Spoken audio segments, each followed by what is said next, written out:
You think you know what you're looking at?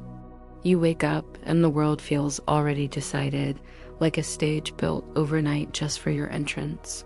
You open your eyes and immediately begin to label: ceiling, window, bed. You notice your thoughts arriving as quickly as the light: plans, worries, hopes. And you believe those names are accurate. You believe they are reality. But what if they aren't? What if you've never actually seen anything at all? Imagine sitting at your kitchen table, a warm cup of coffee in hand. You see the steam rising, smell its bittersweetness, and you think, this is comfort. Yesterday, the same cup was a simple tool to get you through the day. Tomorrow, it might be the source of frustration if it spills or cools too fast. The meaning is not fixed. It moves, shifts, bends with your mood, your memories, your stories.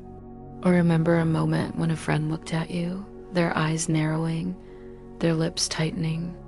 You felt a sudden twist of fear or anger, sure they were judging or blaming you. Later, you learned their expression was about something entirely unrelated: a headache, a forgotten errand. Your mind had filled in a story, projecting meaning where none was intended. How often has this happened? How many relationships strained under the weight of meanings you made up? You've been taught to assume that meaning is discovered, as though it's built into things themselves.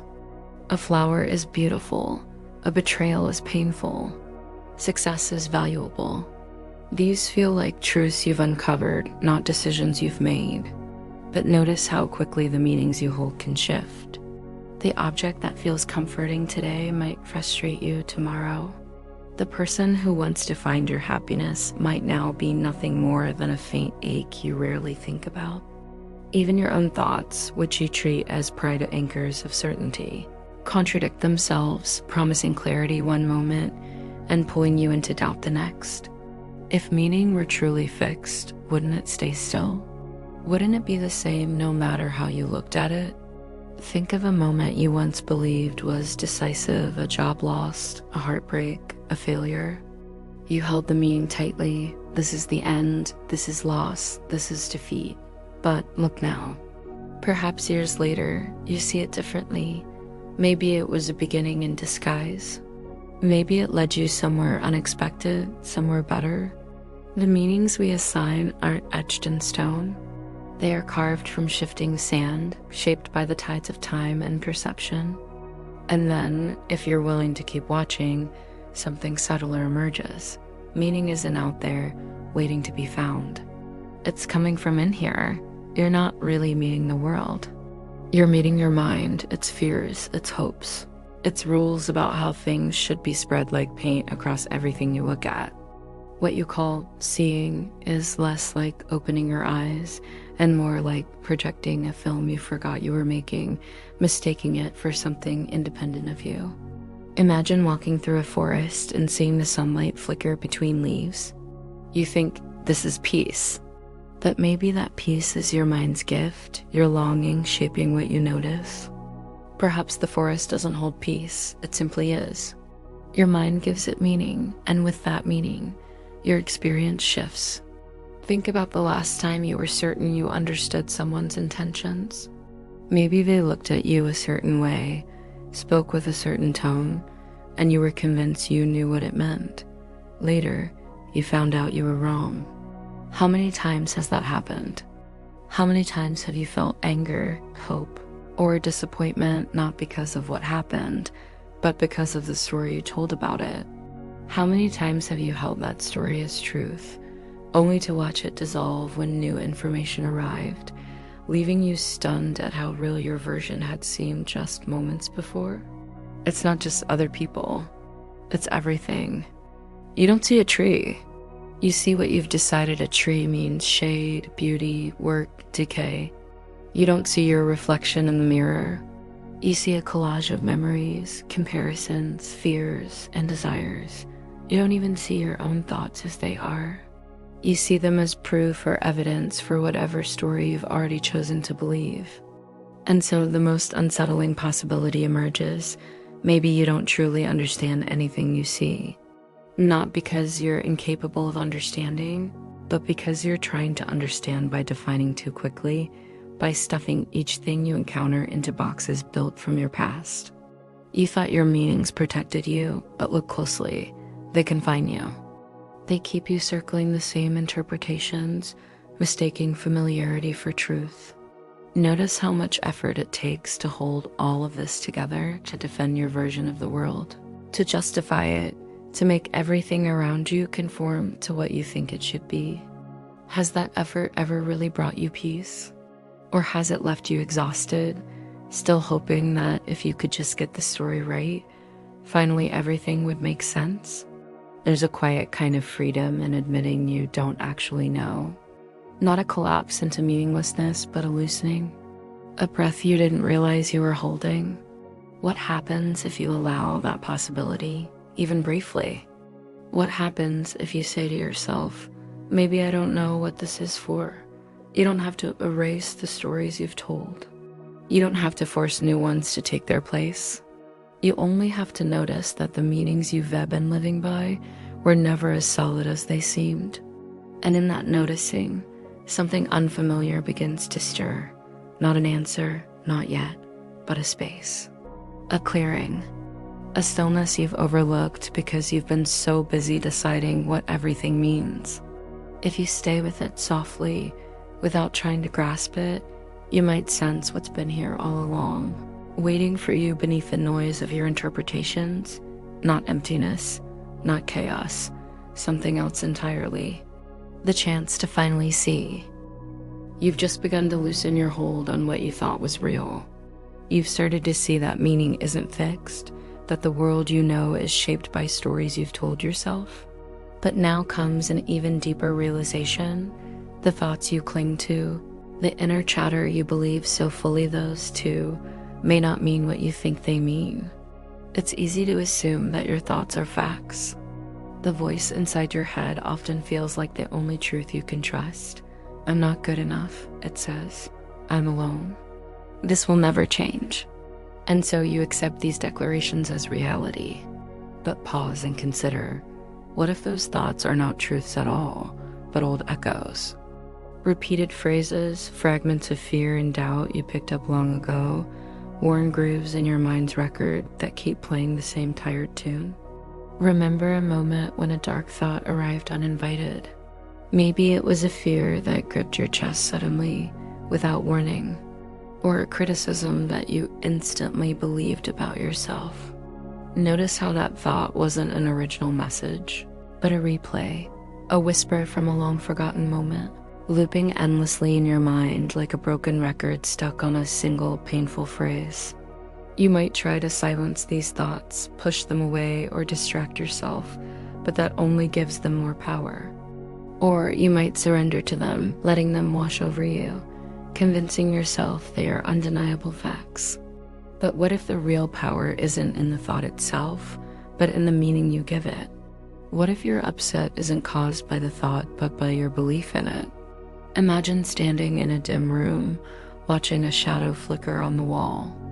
The shape shifts and twists, and your mind instantly labels it as a threat. Your heart races, breath quickens. But then you realize it's just a coat hanging on a chair, harmless and still.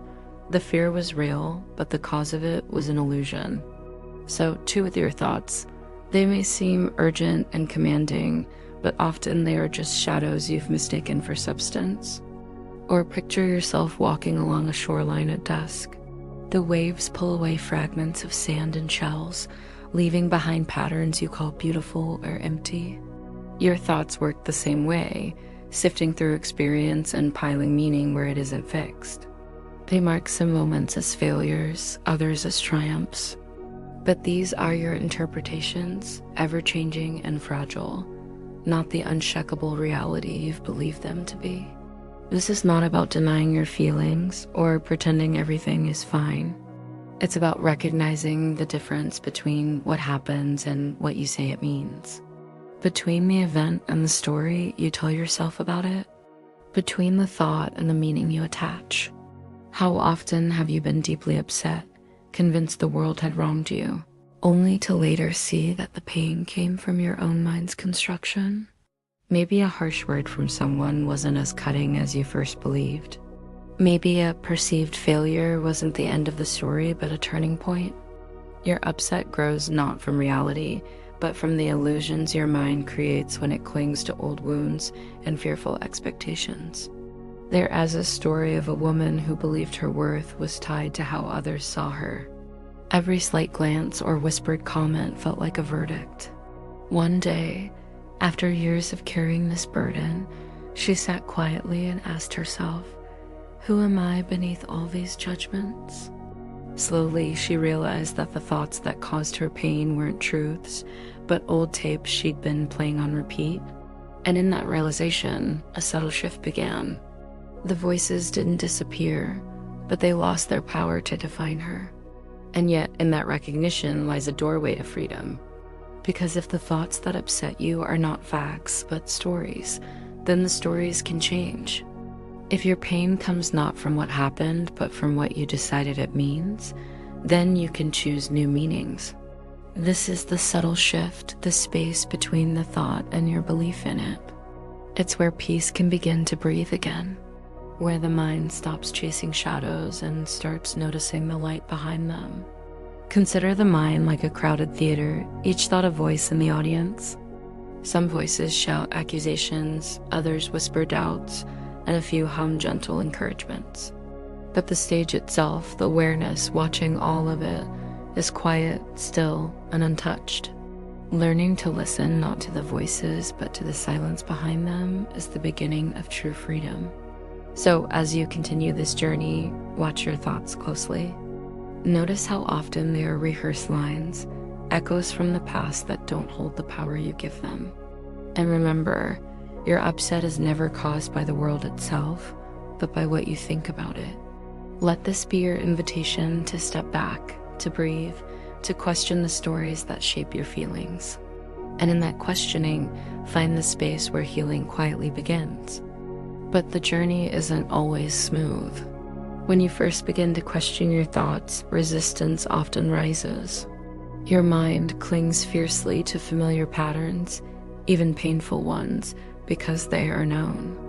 The unknown feels like a void, and the ego's instinct is to fill that void with noise, more thoughts, more stories, more certainty. Remember a time when you tried to change a deeply held belief and felt an inner battle rage within you? Maybe you told yourself, "I can't let go of this, it protects me." Or, "If I lose this story, who am I?" These fears are echoes of the mind's protective mechanism. It mistakes repetition for safety. It confuses identity with pain. Yet within that resistance lies a hidden invitation to become curious about your own mind, to watch the tension without judgment, to explore the ways you hold on and why.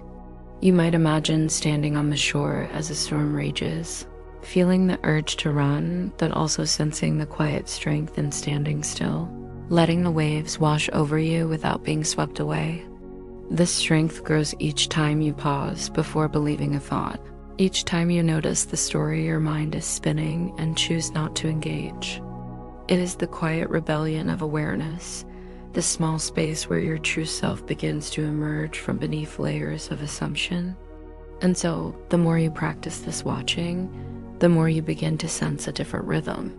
Thoughts come and go like passing clouds, no longer storms that threaten to consume you, but passing weather in a vast open sky. You have long believed that your upset comes from the world around you. It has seemed so obvious, so unquestionable, that the cause of your pain is rooted in what happens, in what was said, in what was lost, in what never arrived the way you thought it should. This happened, so I feel this way. The connection feels so solid you have never thought to examine it. Yet beneath that assumption lies a truth you have rarely glimpsed. Your upset does not come from what happens. It comes from the meaning you have given it. Every moment that appears before you arrives empty of interpretation, free of judgment, free of weight. Reality itself does not lean toward good or bad, right or wrong. It simply is. But the mind cannot leave anything untouched. It rushes to assign value, to give shape, to weave story. Without noticing, you are constantly painting over what is real, layering your expectations, your fears, your past, and your desires onto what stands before you. And then you react, not to the raw moment, but to the version of it you have created. This is why the same day can feel light one moment and heavy the next, though nothing around you has changed. This is why you can carry the same thought in your mind and sometimes feel peace, sometimes despair. The world is not shaping your mind. Your mind is shaping the world you think you see. The mind believes it is doing something helpful when it assigns meaning. It believes its stories are truth, that they protect you, that they make sense of a chaotic world. But meaning is not neutral. It does not merely describe what is happening, it alters it. It pulls you away from what is real and immerses you in what you believe about it. Pain is not born from the event. Pain is born from the story the mind told about the event and the belief that story must be true. This is not a failure. It is not evidence that you are broken or doing life wrong. It is simply how the mind has learned to operate, but what the mind has learned, it can unlearn. And what it has made, it can release. The moment you see that meaning is something you added, not something life imposed, you begin to discover your power. Not the brittle kind of power that tries to control outcomes, but the quiet kind that comes from no longer needing control. Because if it was meaning that gave rise to pain, then it is also meaning that can dissolve it. This shift does not happen through force. It does not happen by layering new stories on top of the old ones and calling them better. It does not happen by chanting thoughts you hope will stick. It happens when you begin to notice the mechanism itself. When you become curious about the way your mind insists on naming everything, judging everything, interpreting everything. When you pause long enough to ask, what if this meaning is not the truth? What if there is no need to give it meaning at all? At first, this feels unnatural. The mind is addicted to interpretation, and silence feels strange to it. Yet, as you experiment with loosening your grip on meaning, something subtle begins to happen. The moment becomes lighter. The charge that once felt so sharp begins to soften. You discover that your pain was never fused to the event itself. It was fused to the story you attached to it. As the story loses its hold, the pain no longer has anything to cling to. This softening is not apathy. It is not detachment in the sense of turning away from life. It is a deeper kind of intimacy. Without the story, you are no longer relating to an interpretation of the moment. You are relating to the moment itself. And what you find there, beneath the noise of the mind, is not what you expected. You find a quiet that was never disturbed. You find a peace that does not depend on circumstances. The mind is like water constantly stirred by its own movement, creating turbulence where none needs to exist. The harder it tries to fix the chaos it perceives, the more it agitates itself. But when you step back, when you stop stirring, the water naturally clears. It reflects the world as it truly is, unclouded, calm, and vast. This is the beginning of freedom. Not because you have learned how to control the world, but because you no longer confuse your story with the world. You see that meaning is something you can pick up and something you can put down. And when you put it down, even for a moment, the weight you have carried for so long falls with it. The quiet miracle is this: the source of your upset has never been life itself. It has never been the shifting circumstances, the people, or even the raw sensations of feeling. It has always been the meaning you gave it. And when you see this clearly not as an idea, but as a direct recognition, you realize that meaning has no power without your consent.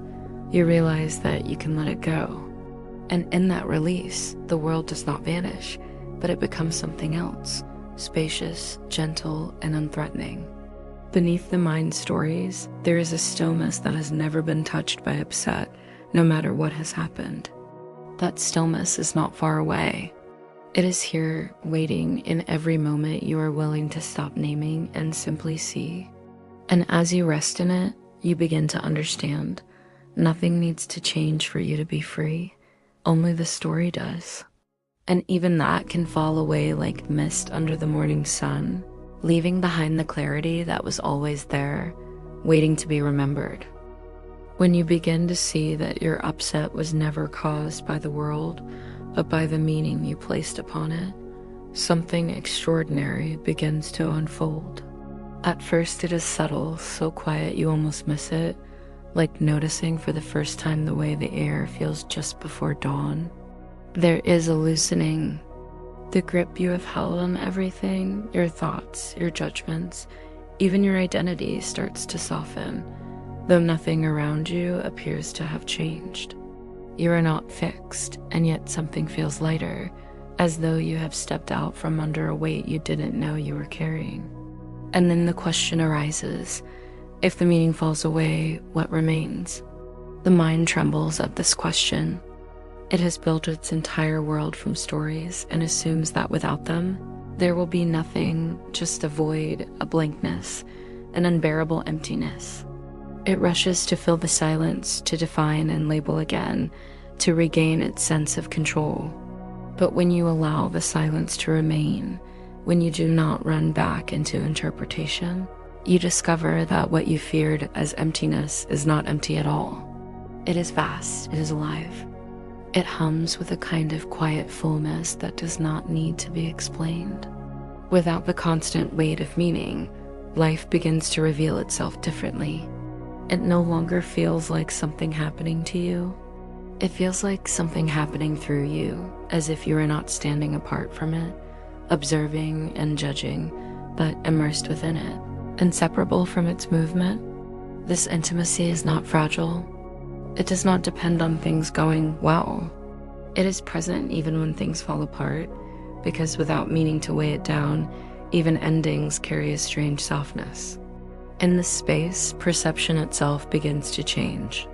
You notice things you once overlooked, but not with the restless curiosity of someone trying to extract value from them. You notice them because they are simply there, and that is enough.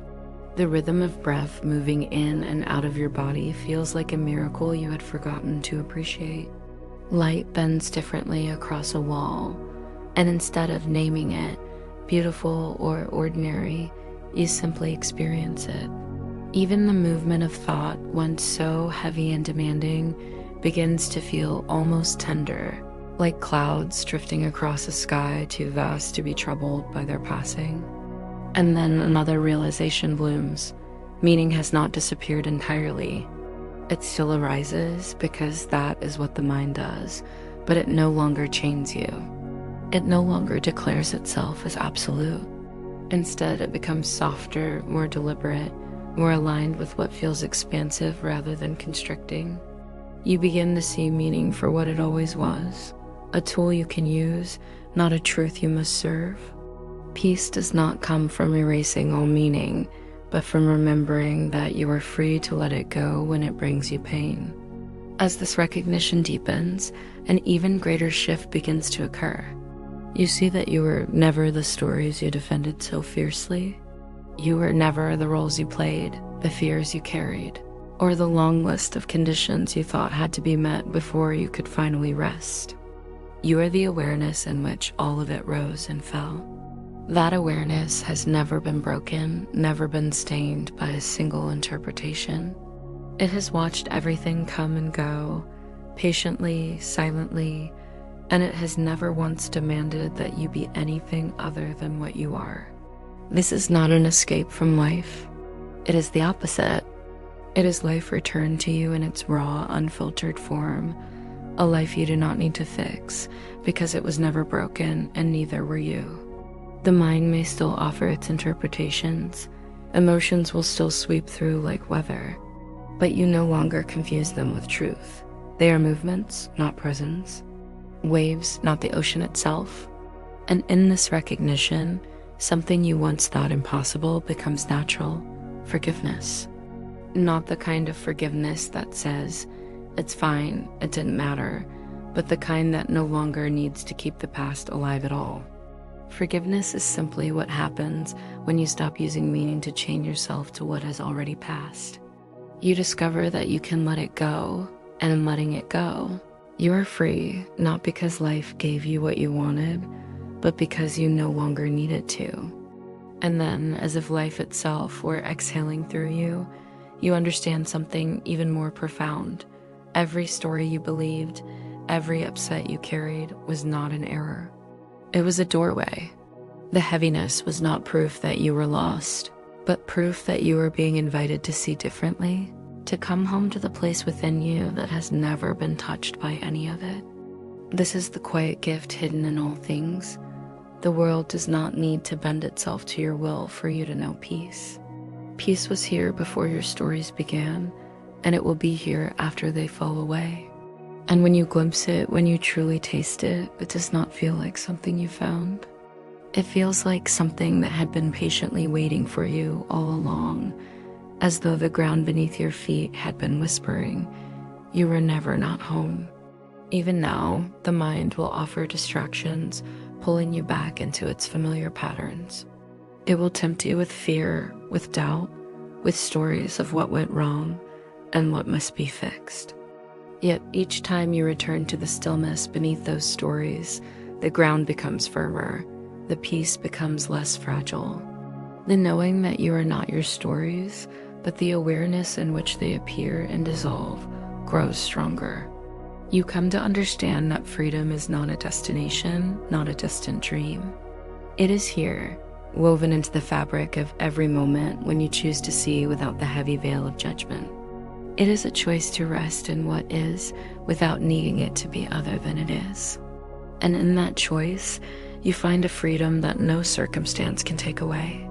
This freedom invites you into a new way of living, not one free of challenges or pain, but one where challenges do not define your peace. You learn to hold discomfort without surrendering yourself to it. You learn to meet life with open hands, not clenched fists. You learn that beneath the shifting tides of feeling, there is an ocean of calm, infinite and uncheckable. In this ocean, you are finally home. Not because you have arrived somewhere new, but because you have come back to what was always true, the unchanging presence beneath, the fleeting waves of meaning, the steady light that guides you when stories fall away, the silent heart of your being that has never left. And now, as the echoes of meaning gently fade, you are invited to rest in the quiet space that remains, the stillness beneath the stories, the calm beneath the waves of thought. This is a place not shaped by what happens, nor by the stories you tell yourself about what happens. It is a place untouched, unchanging, always present. Here, there is no need to fix or strive, no need to understand or explain. There is only being pure, simple, and whole. In this stillness, may you come to know that peace is not something to be found somewhere else, nor something to be earned through effort or change. It is already here, woven into the fabric of your being, waiting patiently for you to lay down the burdens of meaning and return to what has never left. May you carry this peace gently, like a secret whispered softly in the wind, a quiet light that guides you through the shifting seasons of life. Remember, the journey is not about escaping pain or seeking perfection, but about awakening to the freedom that is possible, even amid uncertainty and challenge. When upset arises, may you pause and see it for what it truly is, a passing cloud in a vast sky, a story that need not define the boundless presence you are. And as you walk forward, may you hold this knowing with tenderness and grace, that beneath every story, beneath every meaning, there lies a deeper truth yourself, unbroken, unshaken, and free. You are more than the meanings you have given. You are more than the pain you have carried. You are a vast and luminous presence, forever waiting to be recognized, forever home.